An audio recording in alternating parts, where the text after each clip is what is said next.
Perkenalkan, nama saya Pia Palinzah, NIM 1733009. Saya di sini akan menjelaskan tentang pemasangan endotracheal tube atau intubasi. Pemasangan endotracheal tube atau intubasi adalah memasukkan pipa jalan napas buatan ke dalam trakea melalui mulut. Tindakan intubasi baru dapat dilakukan bila cara lain untuk membebaskan jalan napas atau airway gagal, perlu memberikan jalan napas buatan dalam jangka panjang, dan resiko besar terjadi aspirasi paru. Yang kedua, ada persiapan alat. Yang pertama ada laryngoskop lengkap dengan handle dan blade-nya. Kedua, pipa endotracheal dengan ukuran pada perempuan 7 dan 7,5, laki-laki 8 dan 8,5. Yang ketiga, forceps atau cunam magil untuk mengambil benda asing di mulut. Benzokain atau tetrakain anestesi lokal semprot, sepuit 10 cc dan 20 atau 20 cc, stetoskop, ambu bag dan masker oksigen, alat pengisap lendir, plester, gunting, jeli, stilet. Prosedurnya, yang pertama, beritahu pada penderita atau keluarga mengenai prosedur tindakan yang akan dilakukan, indikasi dan komplikasinya, dan meminta persetujuan dari penderita atau keluarga. Yang kedua, petugas mencuci tangan. Yang ketiga, petugas memakai masker dan sarung tangan. Yang keempat, cek alat yang diperlukan, pastikan semua berfungsi dengan baik, dan pilih pipa endotracheal atau ET yang sesuai dengan ukuran. Masukkan stilet ke dalam pipa ET, jangan sampai ada penonjolan keluar pada ujung balon. Buat lengkungan pada pipa dan stilet, dan cek fungsi balon dengan mengembangkan dengan udara 10 mili. Jika fungsi baik, kempeskan balon. Beri pelumas pada ujung pipa ET sampai daerah kap.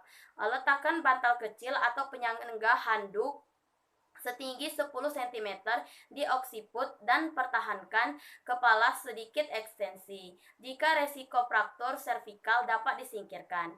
Bila perlu, lakukan pengisapan lendir pada mulut dan faring, dan berikan semprotan benzokain atau tetrakain jika pasien sadar atau tidak dalam keadaan anestesi dalam. Selanjutnya, lakukan hiperventilasi minimal 30 detik melalui bag masker dengan FI oksigen 100%.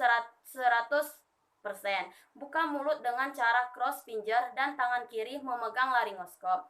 Masukkan bilah laryngoskop dengan lembut menelusuri mulut sebelah kanan. Sisihkan lidah ke kiri. Masukkan bilah sedikit demi sedikit sampai ujung laryngoskop mencapai dasar lidah.